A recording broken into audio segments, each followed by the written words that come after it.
My autistic assessment was structured in 3 parts. Prior to your actual assessment, what is paper-based, they'll ask you about your daily functioning, but also be very focused on your early developmental years.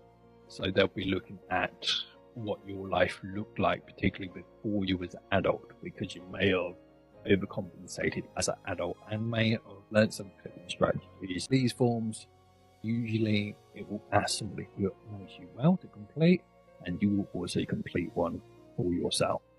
Unfortunately, I didn't have anybody that knew me well. Don't worry too much about that because there's other factors and other stages within the assessment. I had a pre-assessment with a autistic specialist. So this initial screening asked me about my past and my childhood and any special interests that I had when I was younger, and really about your friendships and relationships at a younger age, and whether you met all your milestones. Now, particularly for me, I was slow in my speech. I developed a speech impediment and a stutter. I was a SEND child all the way through school. When I got into my second year of college, I went from being a SEND student and barely scribbling passes, having extra times in my exams, and having special equipment, and then went to distinctions. And the top turning point for me was they said, this is the marking criteria. It was then simple, it was structured, it was transparent. I wasn't guessing on what to do anymore.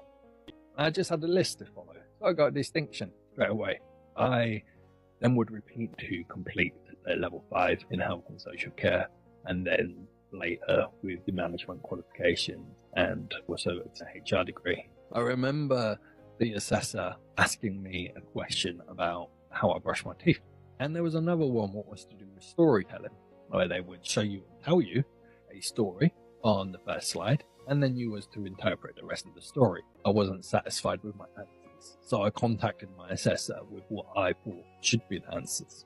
I believe I sent a total of 3 emails across. I laughed in hindsight because it was probably the most autistic thing I could do at the time with not thinking I was autistic. A couple of weeks later, I had my psychiatric assessment, and he dug much deeper. And I got to the end of that assessment, and he told me that I am autistic, and he also suspects ADHD. And I cried.